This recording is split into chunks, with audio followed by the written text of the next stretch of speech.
Assalamualaikum warahmatullahi wabarakatuh. Salam kenal, saya Santi Anwar, Widi Iswara Balai Besar Pelatihan Kesehatan Makassar. Kali ini saya akan sharing bagaimana memfasilitasi agenda 2 berakhlak pada pelatihan dasar calon pegawai negeri sipil. Khusus ini adalah di sesi pertemuan pertama. Selamat menyaksikan. Adapun strategi pembelajaran untuk sesi pertama, yang pertama kita mulai dengan opening dan membangun suasana kondusif. Yang kedua, perkenalan fasilitator dan peserta. Yang ketiga, menjelaskan tujuan dari agenda 2. Kemudian yang keempat, kita mereview MOOC. Dan yang kelima, kita melakukan penguatan berakhlak. Yang keenam, penjelasan tugas. Dan terakhir, closing dengan memberikan motivasi maupun CTA. Berikut rekaman pada saat kami memfasilitasi agenda 2 sesi pertama di pelatihan dasar CPNS Kementerian Kesehatan. Selamat menyaksikan.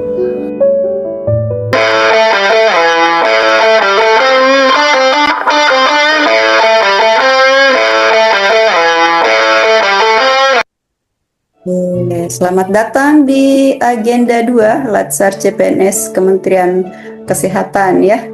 Kita akan berjumpa selama kurang lebih 3 sesi dan saya berharap selama kebersamaan kawan-kawan semuanya bisa mendapatkan sesuatu yang baru, sesuatu yang lebih bermanfaat lagi tentunya ya. Mulai dari agenda pertama kalian sudah lewati, kemudian nanti kita akan masuk di agenda kedua dan masih akan ada 2 agenda yang akan kalian lewati. Gimana perasaan kalian di pagi hari ini? Mood meternya ada yang merah kah? Ada yang hijau? Boleh sampaikan di chat so. Oke, hijau. Untuk hari ini kita awali dengan senyum. Tolong dong berikan senyumannya yang paling manis di Zoom ini ya. Ayo senyum 2 cm 2 cm. Mana kelihatan bahagianya? Ayo semuanya senyum dulu dong. Senyum. Tersenyumlah, tersenyumlah, tersenyumlah. Boleh jadi senyumanmu itu jadi penyemangat bagi yang lain. Ya, biar lebih happy saya mau kasih yel-yel dulu. Oke, silahkan. Adakah Indonesia di hatimu? Ada. Adakah Kemenkes di hatimu? Ada. Adakah berakhlak di hatimu? Ada. Mana dia? Ini dia. Kawan semuanya, ini aturan kelasnya kita. Saya berharap kita semua bisa menjalankannya. Yang pertama, tentu kita akan saling kenal mengenal dulu. Siapa saya, siapa Anda? Ada yang saya perkenalkan diri dengan satu klip video sedikit aja.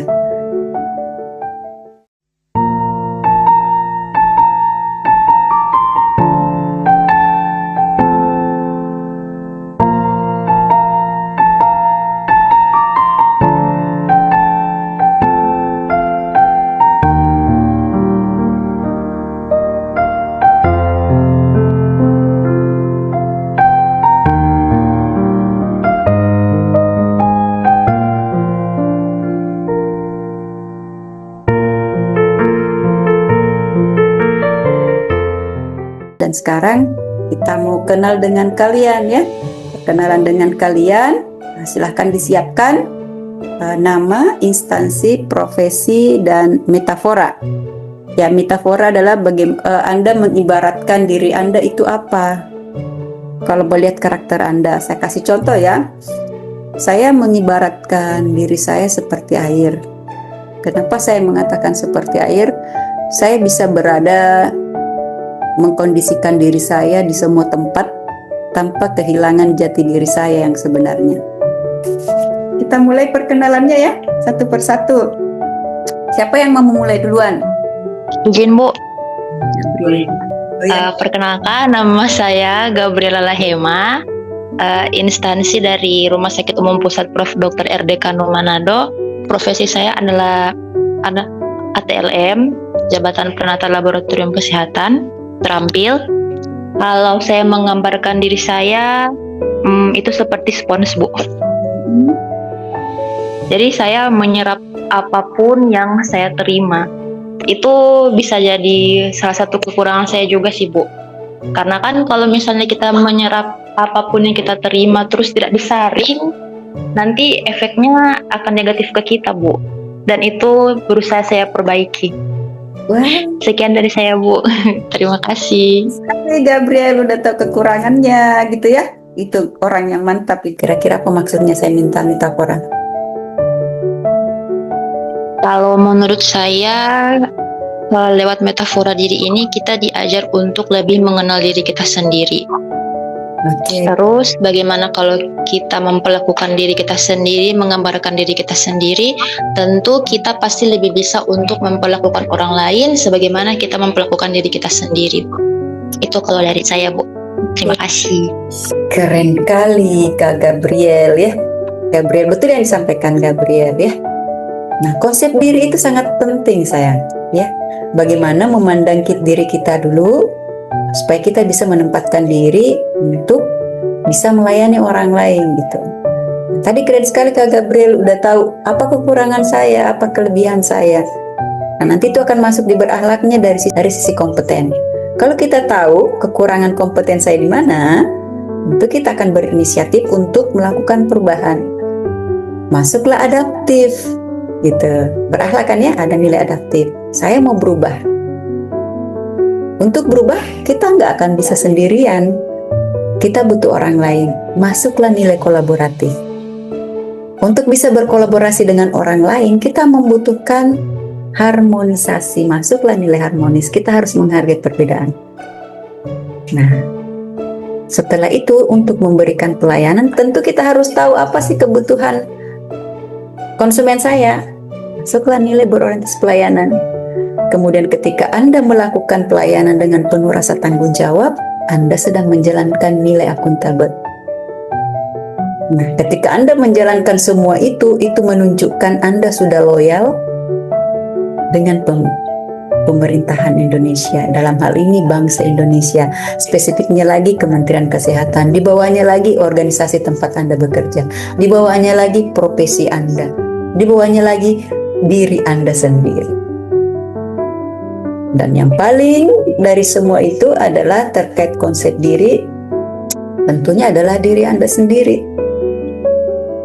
Nah, keren sekali tuh kalau kita selalu mengatakan ketika kita memberikan pelayanan, kita menempatkan diri kita di orang tersebut. Gimana rasanya kalau kita dilayani nggak diberi senyuman, misalnya?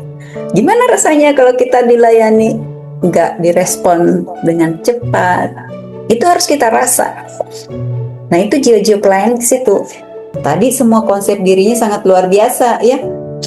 Seperti matahari, spon ya, dan sebagainya. Itu menunjukkan tidak ada rasa egois pada diri kalian. Ya, jadi betul sekali Anda sudah terpilih menjadi PNS. Gitu ya. Berarti Anda ini orang pilihan masuk di sini. Setuju nggak Anda orang pilihan? Merasa nggak dipilih? Merasa ya? Harus merasa. Tapi persoalannya ketika Anda merasa, bagaimana cara Anda menunjukkan bahwa Anda memang layak terpilih, atau Anda memang membuktikan bahwa memang saya yang seharusnya berada di posisi ini. Itu. Bagaimana supaya bisa ke sana? Nah, nanti kita akan bahas berakhlaknya ya.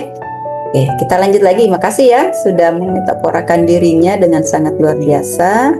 Berikutnya, Ibu ingin tahu apa tujuan Anda masuk PNS? Silahkan. Siapa yang mau duluan? Tujuan masuk PNS awalnya sih coba-coba ya Bu. Kemudian ternyata alhamdulillah rezeki. Jadi sekarang fokus selain untuk memperbaiki ekonomi ya Bu, karena menjanjikan juga untuk di masa depan. Selain itu juga ingin memberikan pelayanan yang jauh lebih baik dari sebelum-sebelumnya Ibu. Terima kasih. Terima kasih Kak Erna ya. Memperbaiki ekonomi awalnya coba coba-coba, loh kok enak gitu ya. Loh kok enak, wah coba lagi gitu ya, ternyata wah enak, ini nyaman ternyata jadi PNS ya, dijamin katanya hidupnya ya gitu ya kan ya. Oke, selain Kak Erna tuh jaminan ekonominya bagus, kalau coba-coba ada lagi nggak? Yang nggak coba-coba nih, yang memang niat mau jadi PNS siapa nih? Baik, Ibu. Ya silakan Kak Hasna. Iya, jadi saya mendaftar PNS itu memang bukan coba-coba, tapi sudah mengincar PNS. Awalnya terinspirasi dari baju korprinya yang itu kan bagus ya Bu ya. Jadi saya terinspirasi dari hal itu. Karena menurut saya kayak tidak semua orang bisa pakai baju korpri. Terus kemudian kan saya mempelajari tentang PNS itu bagaimana. Jadi alasan untuk memastikan untuk fix mendaftar PNS itu karena yang pertama yaitu kestabilan karir dan ekonomi, karena kan kalau PNS kan sudah terjamin ya sampai masa tua bahkan sampai pensiun. Terus yang kedua sebagai kebanggaan diri dan kebanggaan keluarga bahwa menurut saya keren gitu loh Bu kalau menjadi ASN gitu. Terus yang kemudian yang ketiga menjadi calon menantu yang idaman. Oke, luar biasa. Oke, apapun tujuan kita itu sah-sah saja, itu manusiawi sayang ya. Tapi kita harus perlu luruskan ya, luruskan mulai sekarang ya. Kalau yang pertama niatnya hanya sekedar kesenangan ya, dapat tunjangan bagus, dapat keren nih, mantu idaman, itu masih level kesenangan gitu. Nah, tidak identik dengan kebahagiaan. Itu karena kesenangan, Anda akan lebih banyak kecewa nantinya. Karena tidak sesuai ekspektasi. Waduh, apalagi yang coba-coba tadi nih.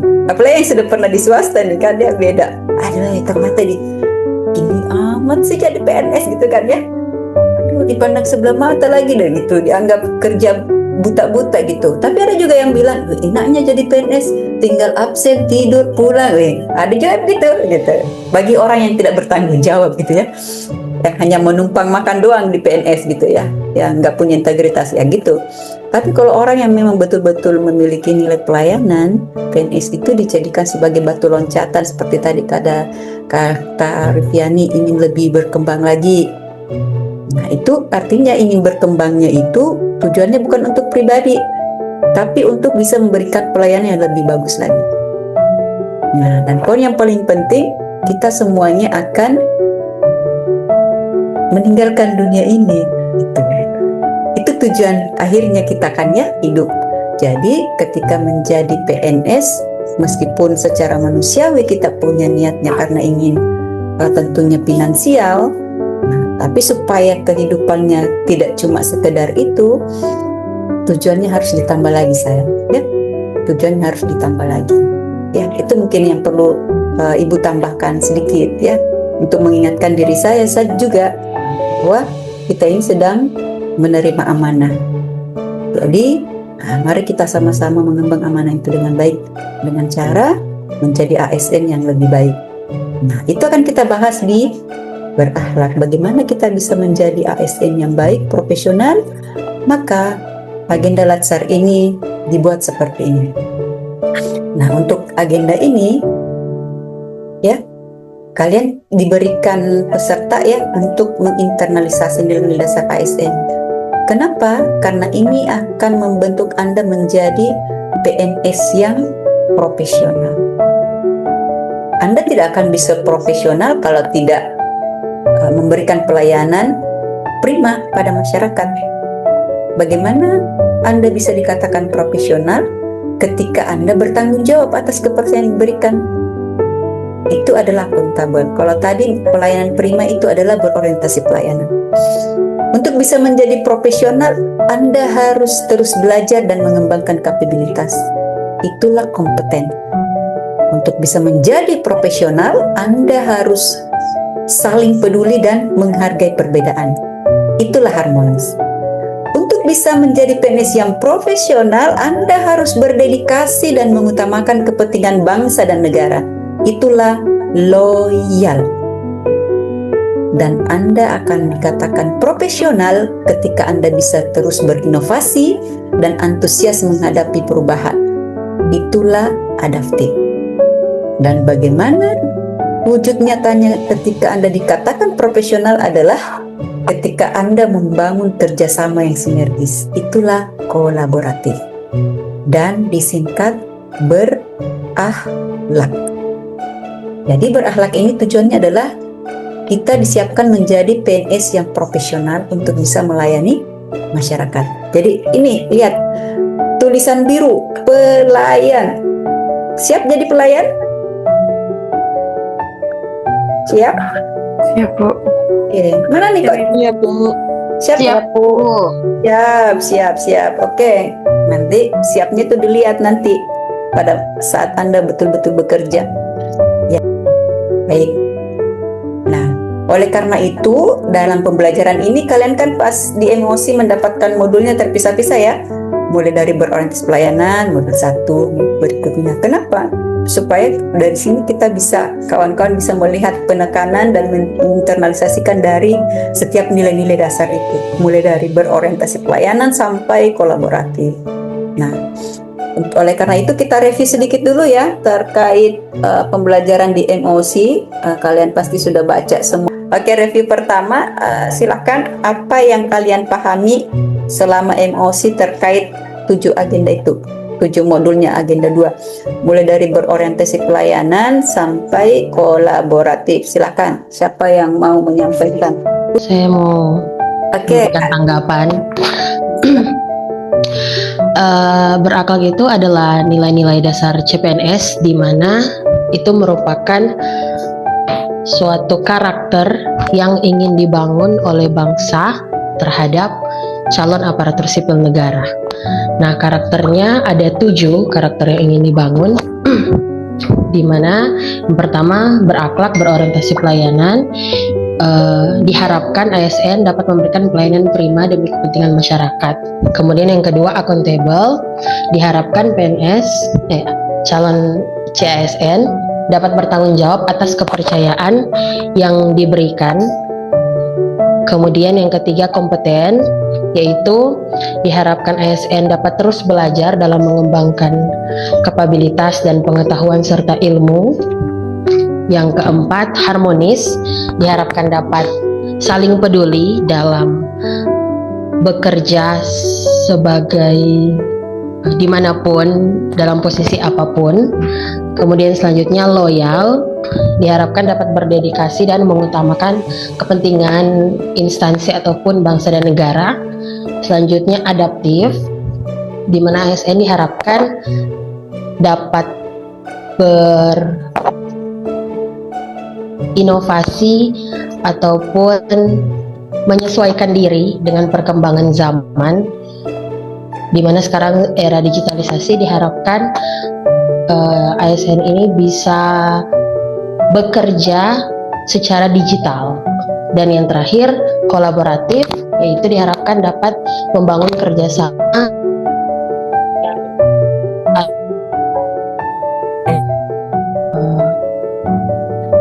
antar profesi ataupun dalam profesi yang sama untuk membangun karakter yang diharapkan tersebut. Seperti itu, Ibu. Terima kasih. Terima kasih Kak Sonia ya. Beri aplaus dong untuk Kak Sonia ya. Terima kasih sudah mewakili kawan-kawannya.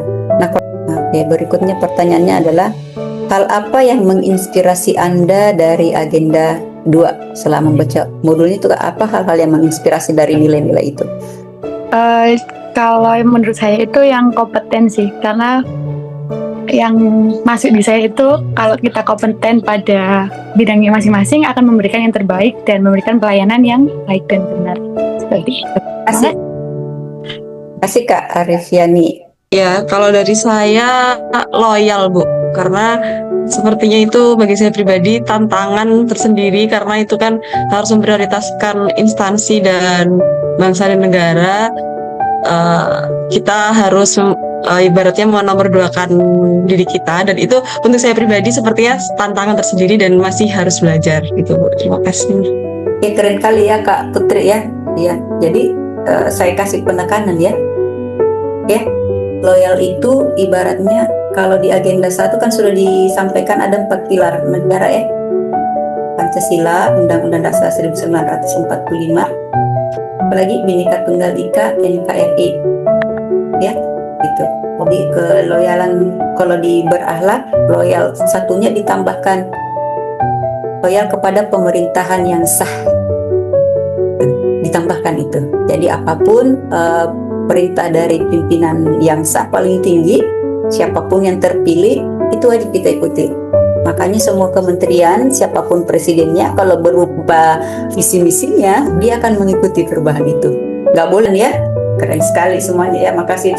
Ya alhamdulillah kalau kalian sudah bisa melihat apa sih manfaat dari berakhlak itu dalam pelayanan ketika Anda memberi pelayanan ya.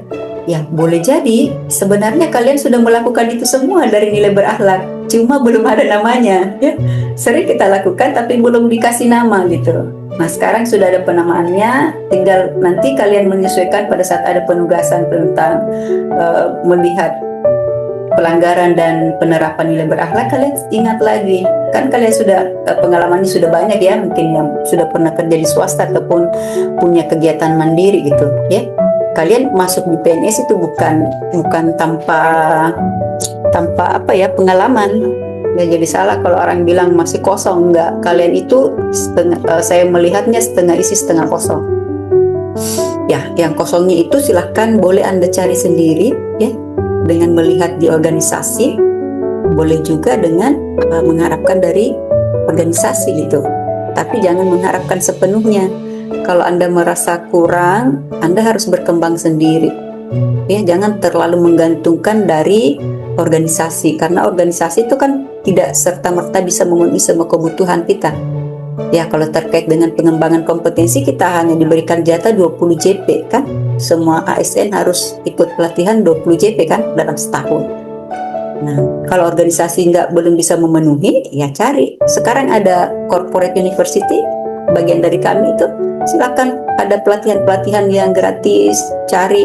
Juga ada LAN berpijar, ada BKN juga, silakan cari, ada Komdigi gitu. Oke, kita lanjut lagi. Apa sih itu berakhlak? Biar lebih terinternalisasi ke diri kalian, nanti akan ada setiap slide akan berisi mulai definisi, kalimat afirmasi, kode etik dan kata kunci. Nanti akan bergantian yang membaca. Nah, cara membacanya dimulai dari definisi, kode etik, kata kunci. Nah, terakhir kalimat afirmasi mengajak kawan-kawan yang ada di Zoom. Nah, mengatakan, ayo kawan-kawan kita sama-sama mengucapkan kalimat afirmasi dari nilai ini. Gitu ya? Izin membacakan Ibu. Oke Kak Hasna, silahkan Kak Hasna. Berorientasi pada pelayanan. Untuk definisi, komitmen memberikan pelayanan prima demi kepuasan masyarakat. Kemudian untuk kode etik, yang pertama memahami dan memenuhi kebutuhan masyarakat. Kedua, ramah, cekatan, solutif, dan dapat diandalkan. Yang ketiga, melakukan perbaikan tiap hari. Kemudian untuk kata kunci, pertama responsivitas, kedua kualitas, dan yang ketiga kepuasan. Untuk afirmasi, mari teman-teman semuanya kita berafirmasi mengenai berorientasi pelayanan. Kami berkomitmen memberikan pelayanan prima demi kepuasan masyarakat. Makasih Kak Hasna ya. Saya garis bawahi untuk berorientasi pelayanan, perhatikan kata kunci dan kode etiknya ya kawan-kawan ya. Kapan kita dikatakan berorientasi pelayanan? Ketika kita responsif. Atasan minta ada perubahan, kita responsif. Kemudian ada pasien tiba-tiba ini kita responsif. Kalau yang di keuangan ada perbaikan nilai nominal kwitansi, kita responsif gitu ya. Kalau BMN ya ada pegawai yang membutuhkan ini, kita responsif gitu. Nah, dari kata kunci ini nanti akan sangat bermanfaat buat kalian ketika menyusun aktualisasi, karena yang dimasukkan adalah kata-kata kunci. Jadi nanti penugasannya akan arahnya ke sana. Kemudian kedua, perhatikan kode etiknya. Ya, kapan kita dikatakan berorientasi pelayanan? Ketika kita bisa memahami dan memenuhi kebutuhan masyarakat. Contoh misalnya kita perawat, apa sih sebenarnya kebutuhan pasien kita harus tahu. Nah, kemudian pada saat memberikan pelayanan, kita ramah, cekatan, solutif, dan dapat diandalkan. Nah, kemudian untuk berhenti pelayanan ini, ketika kita melihat kita punya kesalahan atau kekurangan, kita melakukan perbaikan tiada henti. Akuntabel. Akuntabel yaitu definisinya bertanggung jawab atas tugas yang diberikan. Kata kunci, integritas, konsisten, dapat dipercaya, dan transparan. Etik akuntabel itu melaksanakan tugas dengan jujur, bertanggung jawab, cermat, berintegrasi tinggi. Yang kedua, menggunakan kekayaan dan barang milik negara secara bertanggung jawab, efektif, dan efisien. Yang ketiga, tidak menyalahgunakan wewenang dan jabatan. Untuk afirmasi, mari kita open mic semua teman-teman. Kita ucapkan afirmasi untuk akuntabel. Kami bertanggung jawab atas kepercayaan yang diberikan. Kasih Kak Teresia, ini perlu digarisbawahi, akuntabel ya. Yang namanya akuntabel artinya dapat dipercaya kan ya, memiliki akuntabilitas. Kemudian hasil dari kepercayaan itu itulah dinamakan akuntabilitasnya gitu ya. Jadi apa kata kuncinya? Integritas, konsisten, dapat dipercaya, dan transparan. Jadi ini lebih banyak bagaimana terkait dengan kejujuran ya, bagaimana terkait dengan integritas kita. Artinya ada dan tidak ada yang melihat, kita tetap melakukan pelayanan yang terbaik, jujur. Di situ ada masuk nilai loyal. Ada tidak ada bos, tetap kita bekerja dengan baik. Nah, yang perlu kita garis bawahi ini ya, menggunakan kekayaan barang milik negara secara bertanggung jawab, efektif, dan efisien. Contoh, ada kertas, ditampilkan banyak ya. Kalau mau print yang draft-draft aja, pakailah yang kertas yang bekas yang masih bisa dipakai tuh, gambar belakangnya. Apalagi sekarang kita masih efisiensi ya, kan masih mau dicoret-coret. Atau ada yang membawa pulang tuh, jangan sampai ada membawa pulang barang kantor dibawa ke rumah, ATK atau alat-alat cairan infus, obat-obatan, jangan sampai ya. Itu Anda sedang melanggar nilai akuntabel dan Anda sedang menyalahgunakan jabatan. Nah, ini di akuntabel ini terkait dengan perilaku koruptif. Anda sering terlambat masuk ke kantor, itu Anda sedang tidak akuntabel. Nah, kadang orang tidak sadar mengatakan sedikit Ci gitu, atau yang lain biasa bawa itu kertas dan sebagainya ya, jangan sampai. Nah, jadi Anda harus memiliki integritas yang kuat. Ya, artinya nilai-nilai yang sudah Anda yakini itu yang Anda laksanakan. Anda harus jujur, ya, tanggung jawab, cermat, dan berintegritas tinggi.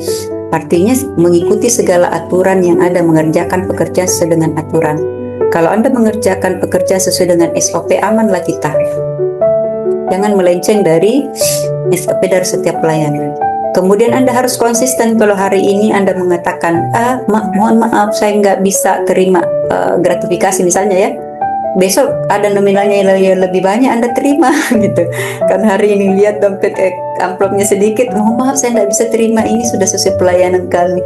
Besok ada yang datang amplopnya lebih banyak, Anda berubah. Nggak seperti itu ya. Kemudian dapat dipercaya, artinya ketika pimpinan memberikan amanah kepada kita, lakukan dengan yang terbaik, tapi bukan untuk mendapatkan penghargaan gitu ya, mendapatkan apresiasi. Jadi saya selalu sampaikan, lakukan pekerjaan dengan baik, bukan untuk menjadi yang terbaik. Kita lakukan saja yang terbaik. Kemudian transparan, artinya pada saat memberikan pelayanan, informasi-informasi yang memang penting untuk disampaikan itu jangan disembunyikan. Contoh kepada pasien misalnya ya, seperti itu, jangan perlu ada yang disembunyikan. Oke, itu untuk akuntabel. Berikutnya yang mau bacakan Kak Alivia tadi ya, Raisa, silakan Kak Alivia. Nilai berikutnya kompeten. Nilai berikutnya kompeten, definisinya bertanggung jawab atas tugas yang diberikan. Untuk kata kuncinya kinerja terbaik, sukses, keberhasilan, learning agility, dan ahli di bidang. Untuk kode etiknya meningkatkan kompetensi diri untuk menjawab tantangan yang selalu berubah. Yang kedua, membantu orang lain belajar. Yang ketiga, melaksanakan tugas dengan kualitas terbaik. Untuk afirmasi dari nilai kompeten, mari teman-teman bisa open mic semua. Kami terus belajar dan mengembangkan kapabilitas. Oke, makasih Kak Alivia ya. Poin penting dari kompeten ini adalah dari kata kunci kita bisa lihat kinerja terbaik. Jadi ketika melakukan sesuatu, lakukan dengan yang terbaik. Untuk apa? Supaya pelayanan kita bisa sukses. Ya, sukses artinya bukan cuma kita yang berhasil, tapi organisasi juga berhasil. Nama baik organisasi kita tetap jaga. Kemudian jangan pernah berhenti untuk selalu belajar. Ya, dengan segala perubahan yang ada. Kemudian kata kunci berikutnya yang perlu digarisbawahi adalah kompeten itu bukan berarti kita sendiri yang mampu, tapi kita juga harus memampukan rekan kerja kita. Jangan disembunyikan ilmunya sayangnya.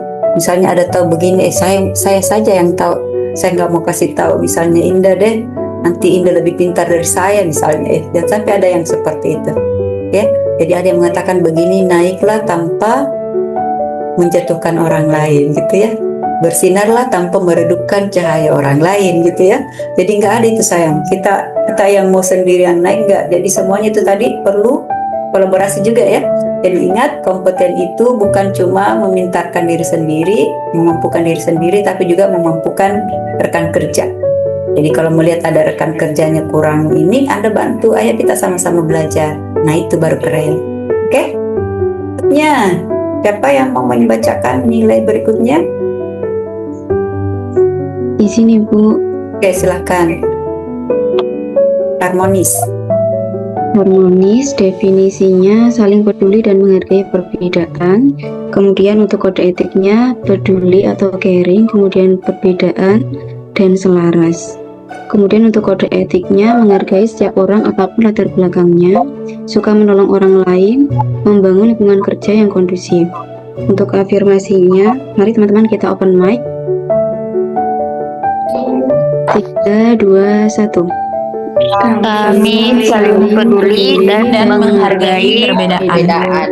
Terima kasih. Oke, makasih Kak Galudini ya. Nah, ini kata kunci dari harmonis adalah perbedaan dan peduli kan ya, dan selaras. Jadi ketika memberikan pelayanan seperti tadi kata rekan kita Mazita ya tadi mengatakan, Mazita ya tadi yang harmonis. Ya Bu. Ya, mengatakan bahwa kita nggak boleh beda-bedakan ya. Mau kaya, BPJS, umum, semuanya harus full senyum. Gitu ya. Jangan sampai yang BPJS senyum pecut, yang ini nggak, jangan ya. Tapi kalau saya lihat senyuman kalian ini nggak ada yang seperti itu. Semuanya sama deh, ya. Disamakan semuanya, ya. Jadi menghargai. Jangan sampai yang pertama dalam bekerja itu kita lebih bagus memahami orang lain daripada kita yang dipahami. Biar aman. Jangan pernah mau dipahami, pahami saja orang lain, gitu ya. Kalau mau menghindari konflik seperti itu, nah kita harus saling menghargai apapun latar belakangnya rekan kerja kita. Jangan kita yang menjadi troublemaker. Contohnya begini ya, orang akan merasa nyaman kalau kita tidak hadir di kantor satu hari. Tenangnya, tidak ada Nabila, tidak ada misalnya ya. Jangan sampai gitu, kita nggak ada di ruangan ini. Orang merasa happy, ya, nggak cari kita. Tapi kalau kita nggak ada seharian, terus kita dicari, kemana ini nggak nyaman kayaknya kalau nggak ada Yuliani ini di sini, gitu misalnya ya, seperti itu. Jadi itu jangan sampai kita menjadi troublemaker, kehadirannya tidak diinginkan, gitu. Oke, nilai berikutnya siapa yang mau bacakan? Silahkan. Izin saya, Bu. Oke, Kak Indah, silakan. Ya, silakan. Kak Indah. Baik, untuk nilai dasar yang selanjutnya yaitu loyal. Loyal yaitu berdedikasi dan mengutamakan kepentingan bangsa dan negara. Untuk kata kuncinya ada komitmen, dedikasi, kontribusi, nasionalisme, dan pengabdian. Kode etiknya memegang teguh ideologi Pancasila, Undang-Undang Dasar 1945, setia NKRI, serta pemerintah yang sah, menjaga nama baik sesama ASN, pimpinan, bangsa, dan negara, serta menjaga rahasia jabatan dan negara. Kemudian untuk afirmasi, ayo sama-sama teman-teman open mic terlebih dahulu. Mari kita baca sama-sama 3, 2, 1. Kami berdedikasi dan mengutamakan kepentingan bangsa dan negara. Oke, terima kasih. Kasih Kak Indah ya. Nah ini poin yang paling penting dari semuanya ya, terkait loyal ya. Kita lihat kode etiknya. Kalau sudah bergabung jadi ASN berarti ini jadi rambu-rambu kita. Kawan-kawan bisa lihat di Undang-Undang ASN yang terbaru. Kode etiknya kita ini ya, mulai dari berorientasi pelayanan itu masuk panduan perilaku kita ya. Untuk loyal, kepentingan pribadi itu selalu di bawah kepentingan negara. Jadi negara levelnya selalu di atas. Tuh misalnya ada keluarga yang sakit, kemudian pada saat kita penugasan, ya mohon maaf, Anda harus tetap bertugas. Tapi tega banget gitu misalnya ya, silakan Anda komunikasikan ya, untuk meminta izin dan sebagainya. Tapi perlu tetap mendahulukan tugasnya kita, gitu ya. Saya bisa cerita begini ya karena saya sudah mengalami. Ya saya harus tetap bertugas. Di saat saudara saya sakit keras sudah masuk ICU, saya belum sempat datang gitu. Dan saya sempatkan datang malamnya, besoknya dia sudah meninggal gitu. Seperti itu. Jadi keloyalan itu kita, ya betul sekali kita harus menekan ego kepentingan pribadi. Anda sudah masuk dunia ASN, Anda harus siap menjadi pelayan. Siapa suruh masuk PNS gitu ya. Kalau mau nyantai nyaman jadi owner aja, nggak usah jadi PNS gitu ya, nyuruh-nyuruh orang aja gitu kan ya. Tapi karena kita milih PNS berarti kita ini yang pelayan. Ingat itu ya, kita pelayan. Oke, nilai berikutnya silahkan, siapa yang mau bacakan? Mahfira, silakan Mahfira. Berikutnya adaptif, definisinya terus berinovasi dan antusias dalam menggerakkan ataupun menghadapi perubahan. Kode etik yang pertama, cepat menyesuaikan diri menghadapi perubahan. Yang kedua, terus berinovasi dan mengembangkan kreativitas. Yang ketiga, bertindak proaktif. Kata kuncinya yaitu inovasi, antusias terhadap perubahan, proaktif. Afirmasinya, mari teman-teman kita sama-sama membacakan afirmasinya. Diharapkan untuk open mic 3, 2, 1. Kami terus berinovasi dan siap dalam mengerjakan ataupun menghadapi perubahan. Oke, baik ya, ini untuk yang adaptif, kawan-kawan kita harus siap menyesuaikan. Kita harus bersiap-siap berubah. Jadi tidak ada yang pasti, artinya apa? Sekarang kita masuk di era VUCA, ya. Era VUCA itu semuanya ketidakpastian. Hari ini mungkin A, besok bisa jadi B. Ingat kawan-kawan ya, harus siap dengan perubahan. Karena kenapa? Kalau nggak siap, kita akan yang tergilas dengan perubahan itu sendiri. Contoh, saya nggak mau pakai ini deh, ribet dan sebagainya, aplikasi ini, kenapa sih nggak pakai yang biasa aja gitu kan ya? Anda akan tertinggal, Anda tidak akan bisa berkembang bersama-sama ya. Anda harus siap perubahan. Oke, nilai berikutnya siapa yang mau bacakan? Saya Ibu, siswa penerbitnya Ibu. Mak, silakan. Baik, selanjutnya adalah kolaboratif, definisinya membangun kerjasama yang sinergi. Kata kuncinya kesediaan kerjasama, sinergi kerja untuk hasil yang baik. Untuk kode etiknya, memberi kesempatan kepada berbagai pihak untuk berkontribusi, terbuka dalam bekerja sama untuk menghasilkan kerjasama, dan menggerakkan pemanfaatan berbagai sumber daya untuk tujuan bersama. Untuk afirmasinya, mari teman-teman sama-sama untuk membacanya. Dimohon untuk open mic. 3, 2, 1. Kami membangun kerjasama yang sinergi. Oke, baik. Nah, untuk kolaboratif ini artinya kita nggak bisa kerja sendiri. Nah, tadi Kak Sonia sudah menyampaikan di laboratorium ya, bukan individual ya. Kita kerja bukan individu, semuanya bersinergi. Contoh tadi saya sudah sampaikan, dalam memberi pelayanan kepada pasien, yang berperan itu bukan cuma hanya dokter, bukan hanya perawat ya. Di situ ada dokter, ada perawat, ada ATLM, laboratorium ya. Ada juga keuangan, ada juga BMN. Siapa bilang nggak ada keuangan BMN di situ? Siapa yang siapkan barangnya kalau bukan BUMN? Siapa yang keluarkan anggarannya kalau bukan keuangan? Gitu kan ya? Gak ada. Nah, terus bagaimana supaya kalian bisa nyaman bekerja? Bukannya outsourcing yang membersihkan, misalnya ya, cleaning service. Bagaimana supaya kita bisa bekerja dengan aman? Ya ada security. Gitu.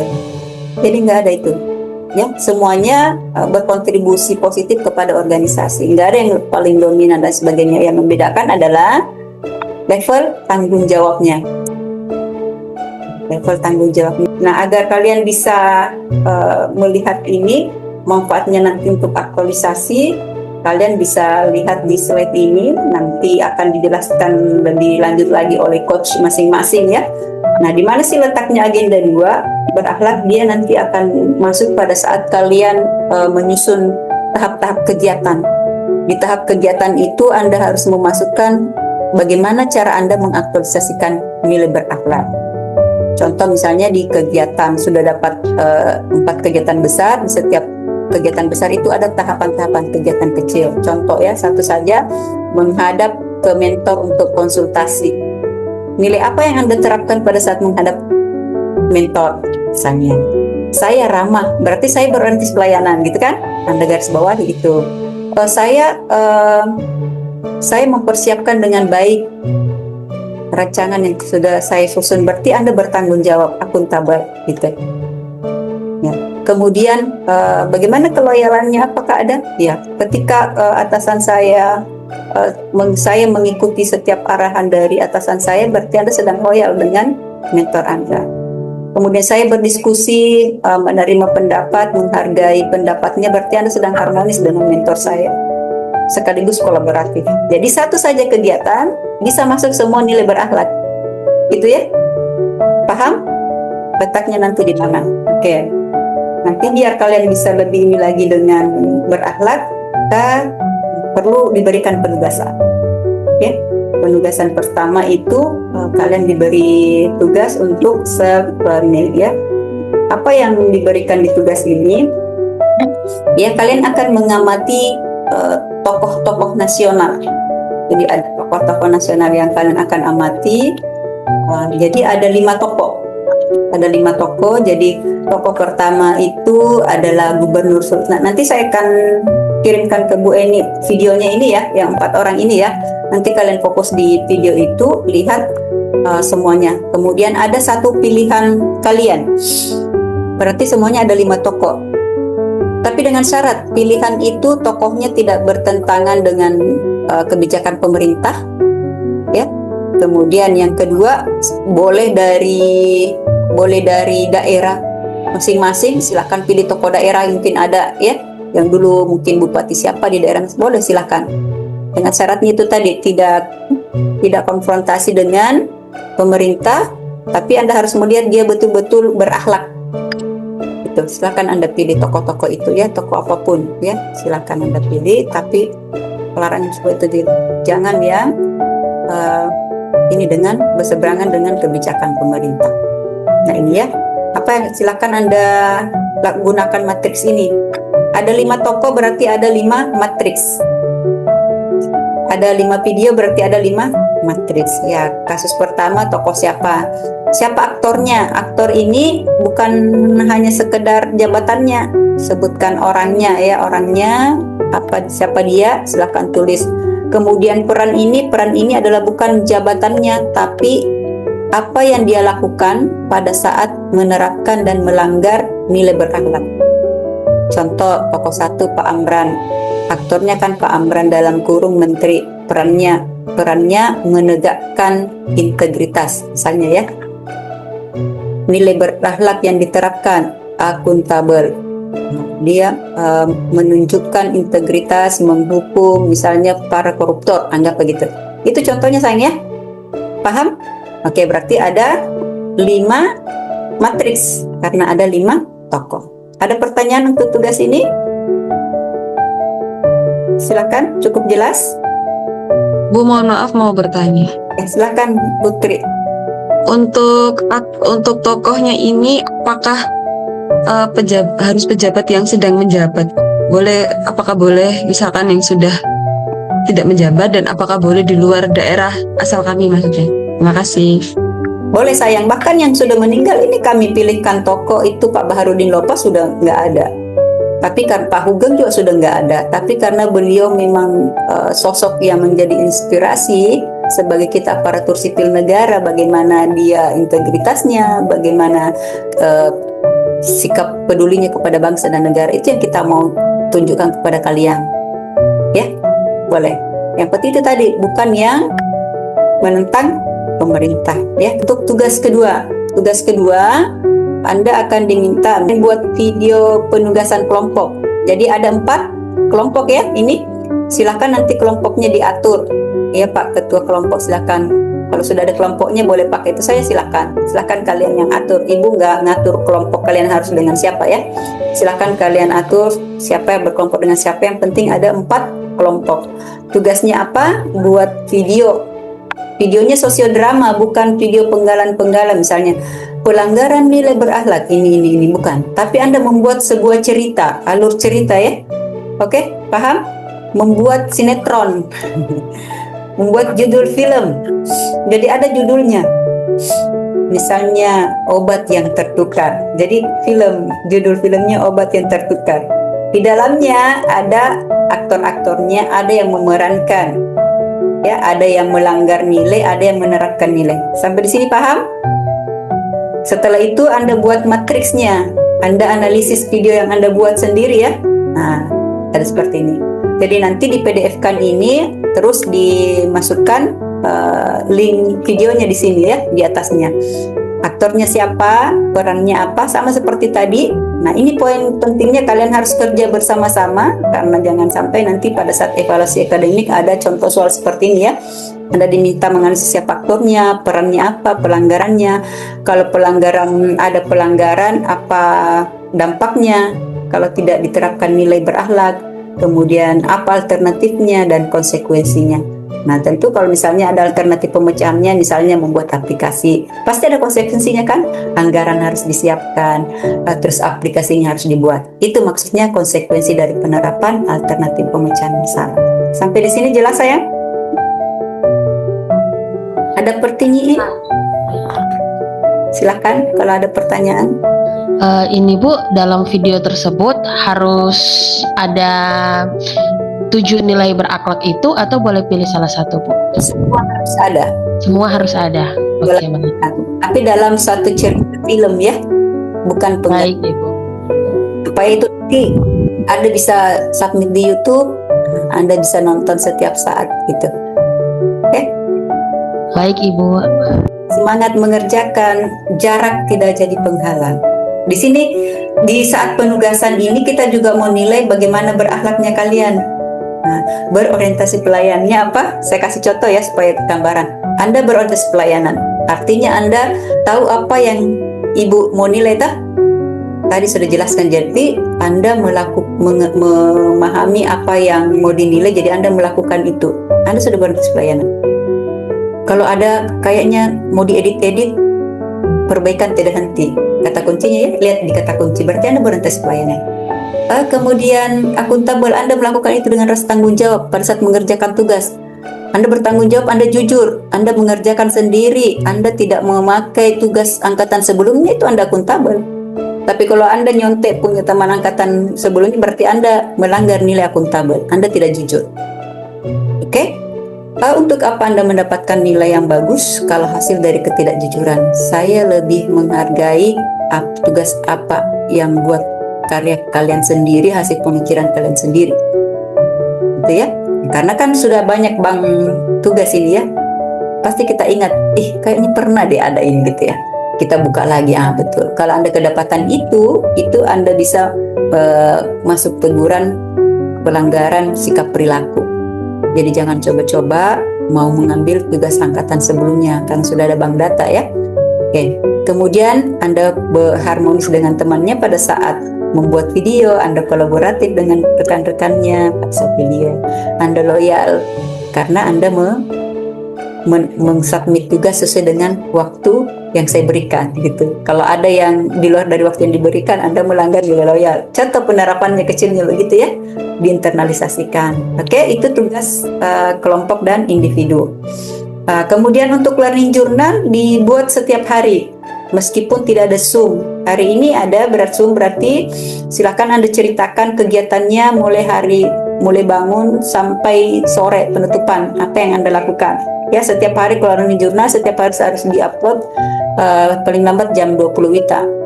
Silakan Anda ceritakan bagaimana perasaan saya pada saat belajar.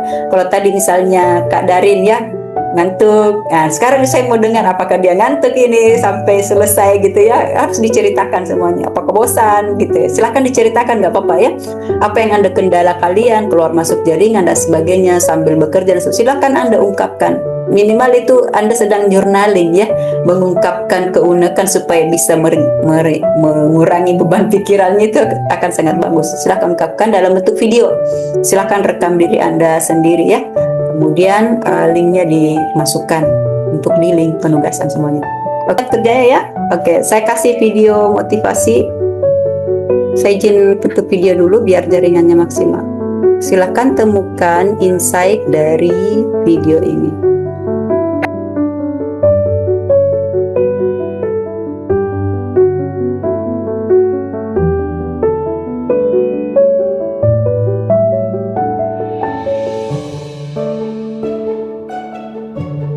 Temukan dari video tadi.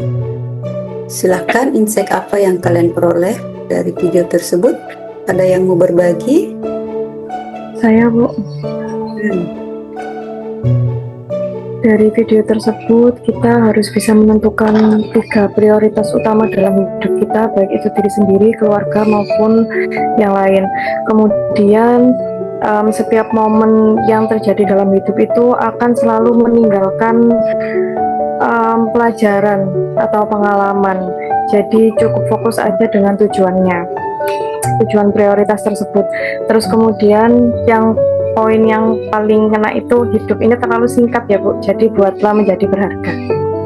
Ya, keren sekali Kak Erna ya, makasih Kak Erna. Ya, kawan-kawan sekalian, di video tadi mungkin Anda bisa melihat 10% adalah kenyataan dan 99% adalah bagaimana you merespon. Gitu kan ya? Nah, itu poin yang sangat penting. Jadi sebenarnya kenapa bisa terjadi masalah, sakit hati dan sebagainya, perubahan bad mood ketika bekerja, karena Anda menjadikan satu kenyataan itu sebagai memasukkan ke dalam diri Anda sebagai sesuatu yang harus Anda pikirkan sepanjang hari gitu. Padahal 10% itu hanyalah pandangan mata, tapi yang lebih poin pentingnya 90% itu adalah bagaimana kamu merespon. Kamu membiarkan hal tersebut merusakmu atau kamu menjadikan hal itu sebagai batu loncatan untuk kamu bisa lebih berkembang lagi. Contoh di kantor ada hal yang tidak sesuai keinginan kita. Reaksimu seperti apa? Ya, reaksimu seperti apa? Apakah kamu itu membiarkan dirimu menjadi tidak semangat atau kamu membuat oh ini ada peluang buat saya ini misalnya ya. Nah, jadi kita harus memahami kenyataan yang ada. Bagaimana supaya kita bisa memahami keadaan kita sendiri? Saya ada satu video untuk kalian. Satu langkah awal yang sering kita abaikan adalah pahami dulu keadaanmu dengan jujur sebelum kamu menuntut apapun dari hidup. Memahami keadaan bukan berarti menyerah, bukan berarti pasrah tanpa usaha, tapi melihat posisi kita dengan jernih, tanpa drama, tanpa ilusi. Itu penutup dari saya. Ya, kawan-kawan ingat, tergantung respon kita ya. Apakah Anda membiarkan diri Anda disakiti atau tidak, itu tergantung Anda. Jadi sebenarnya tidak ada yang menyakiti kita, tapi kita yang membiarkan diri kita diperlakukan tidak sesuai dengan yang harus kita perlakukan. Jadi konsep diri itu penting, perlakukan dirimu dengan baik sebagaimana kau ingin diperlakukan. Karena orang akan memperlakukan kita melihat bagaimana kita memperlakukan diri kita. Kalau kita nggak disiplin, orang akan menilai kita juga. Kalau kita sering tidak jujur, orang akan menganggap kita akan seperti itu. Ya, kawan-kawan sekalian, tetap semangat mengerjakan tugasnya, lakukan yang terbaik, bukan untuk menjadi yang terbaik, berakhlaknya bukan pada saat memberikan pelayanan saja, tapi juga pada saat mengerjakan tugas ini ya. Oke, untuk sesi ini kita tutup dengan pose pertama hari ini. Senyumnya silakan, gokilnya sila ekspresikan dirimu. 1, 2, 3. Oke, baik, makasih. Sampai jumpa di hari Kamis ya. Saya tunggu karya-karya Anda yang sangat luar biasa. Terima kasih, mohon maaf jika dia kurang berkenan. Salam berakhlak. Assalamualaikum warahmatullahi wabarakatuh dan selamat siang. Waalaikumsalam warahmatullahi Waalaikumsalam warahmatullahi wabarakatuh. Terima kasih, Ibu.